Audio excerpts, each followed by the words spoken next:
ব্যবসার কথা চিন্তা করলে আমাদের মনে একটা জিনিসই ঘুরপাক খায় যে অনেক টাকা পুঁজি লাগে, অনেক টাকা পুঁজি ইনভেস্ট করব, ব্যবসা করব। এইরকম চিন্তা থেকে দূরে সরে আসতে হবে, কারণ আমাদের কাছে বেশিরভাগ লোকের কাছেই অনেক টাকা থাকে না। তাহলে তারা কি ব্যবসা করবে না? অবশ্যই ব্যবসা করবে। আর যে কোনো ব্যবসা শুরু করতে গেলে আপনাকে প্রথমে চিন্তা করতে হবে 5টা জিনিস, যেমন খাদ্য, বস্ত্র, বাসস্থান, শিক্ষা, চিকিৎসা। এই 5টা আইটেম নিয়ে ব্যবসা করলে আপনার ব্যবসা কখনো বন্ধ হওয়ার চিন্তা করতে হবে না, আর সব সময় খুব ভালো চলবে। তাহলে এই রিলেটেড আমরা আজকে আপনাদের সাথে 3টি ব্যবসা নিয়ে আলোচনা করব। আর প্রত্যেকটা ব্যবসায় আপনি শুরুটা 10,000 টাকা পুঁজি নিয়েই করতে পারবেন, আর তাও পাইকারি ব্যবসা, ঔষধের পাইকারি ব্যবসা। এই ব্যবসাটা করতে হলে আপনাকে মোকাম চিনতে হবে। শুরুতে আপনি মিট ফুড থেকে মাল কিনে নিয়ে আসবেন, ওইখান থেকে রানিং আইটেমগুলা। আর আমাদের দেশে প্রত্যেকটা মহল্লায় ঔষধের দোকান কিন্তু অনেক আছে। আগে দেখা যেত যে 3, 4, 5টা মহল্লায় একটা ঔষধের দোকান, বা গ্রামে গঞ্জে বা শহর এলাকায় ঔষধের দোকান থাকতো। এখন কিন্তু প্রত্যেকটা মহল্লায় 2, 4, 5, 10টা ঔষধের দোকান থাকে। ব্যবসা যেমন বৃদ্ধি পেয়েছে, আপনার পাইকারি ব্যবসার সুযোগও তেমন বৃদ্ধি পেয়েছে। যেমন আপনি 10,000 টাকার ঔষধ কিনে নিয়ে আসলেন, কি ওষুধগুলা কিনবেন? কমন ওষুধগুলা কিনবেন, যেগুলা রানিং, প্রত্যেক দিন মানুষের প্রয়োজনে লাগে। ওই টাইপের ওষুধগুলা আপনি পাইকারি বাজার থেকে কিনে নিয়ে আসে মহল্লায় আপনি তাদেরকে পাইকারি দিবেন।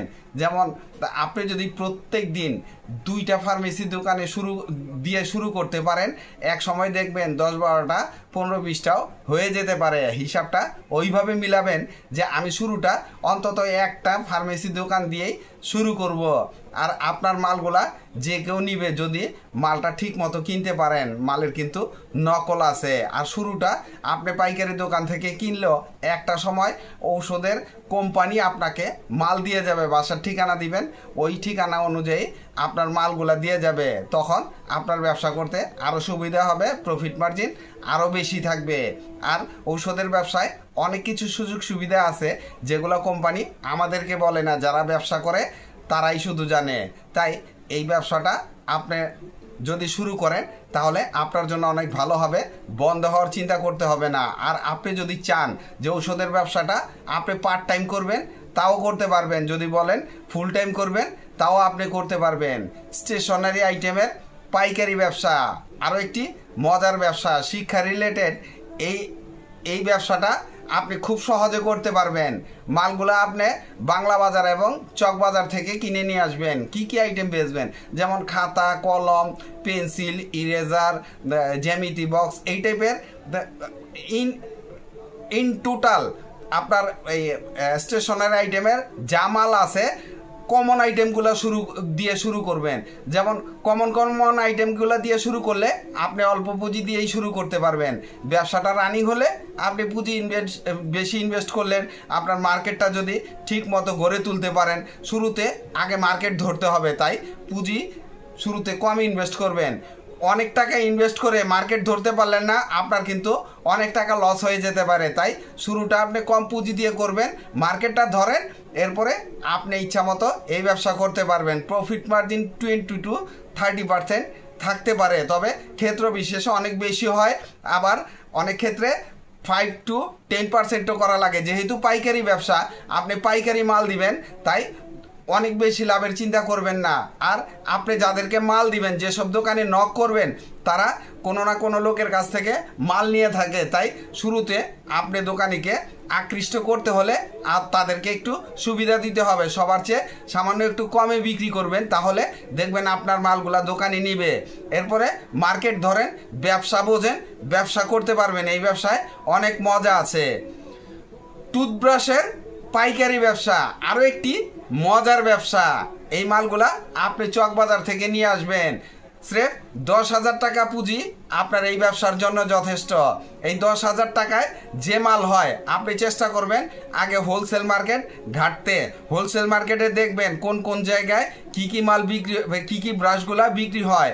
কোয়ালিটি মোটামুটি কম দামি, বেশি দামি, মিডিয়াম সব ধরনের মাল কেনার চেষ্টা করবেন। মালগুলা বিক্রি করবেন মহল্লার বিভিন্ন দোকানে, মুদি দোকান, কনফেকশনারি দোকান, স্টেশনারি দোকান, এইসব জায়গায় আপনার ব্রাশগুলা বিকবে। আর যদি আপনি ওই অনেকেই ব্রাশ ফুটপাতে বিক্রি করে বা বিভিন্ন ভ্যান গাড়িতে বিক্রি করে, অনেকে শুধু ব্রাশের দোকানই আছে খুচরা, তাদেরকে টার্গেট করেও আপনি ব্যবসা করতে পারেন। তবে পাইকারি দোকান থেকে মাল কেনার আগে খুচরা মার্কেট আগে যাচাই করে নেবেন কোন মালগুলা কি দরে বিক্রি হচ্ছে। কারণ আপনি যেহেতু প্রথম শুরু করবেন, অনেক মালের রেট নাও জানতে পারেন, তাই একটু অভিজ্ঞতা নিয়ে নেবেন, তাহলে আপনার জন্য ভালো হবে। আর চেষ্টা করবেন হোলসেল যেখান থেকে কিনবেন মাদার হোলসেলারের কাছ থেকে কিনবেন, তাহলে 10-20 টাকা ডজনে কম পেতে পারেন। আর চেষ্টা করবেন শুরুতে এক দোকান থেকে মাল না নিয়ে 2-3টা দোকান থেকে মাল কিনতে, তাহলে আপনার একটা সুবিধা হবে। এক দোকানে দেখা গেছে ডজনে 5 টাকা বেশি ধরছে, আরেক জায়গায় কম ধরছে। আর যদি আপনি এক দোকান থেকে সব মাল কিনে নিয়ে আসেন আর দেখেন যে অন্য দোকানে এই মালগুলোর রেট কম আছে, তাহলে আপনাকে আফসোস করতে হবে। তাই আফসোস যাতে না করা লাগে, আপনি কয়েকটা দোকান থেকে মাল কালেকশন করার চেষ্টা করবেন। এরপরে যখন ব্যবসা বুঝবেন তখন আর আপনাকে শিখিয়ে দেওয়া লাগবে না আপনি পাইকারি মার্কেট থেকে কিভাবে মাল কিনবেন আর এলাকায় মার্কেটিং কিভাবে করবেন। যেহেতু আপনার এলাকা থেকেই ব্যবসাটা শুরু হবে, তাই আপনি নিশ্চিন্তে এই ব্যবসাটা করতে পারবেন, মার্কেটিংয়ের কোনো ঝামেলা আপনার থাকবে না। আর যে 3টি ব্যবসার আইডিয়া দিয়েছি, প্রত্যেকটা ব্যবসায় আপনি যেহেতু 10,000 টাকা পুঁজি নিয়ে শুরু করতে পারবেন, কারো কাছে আপনি এমন লোক খুঁজে পাবেন না যার কাছে 10,000 টাকা নেই, যে কেউ এই ব্যবসা করতে পারবেন।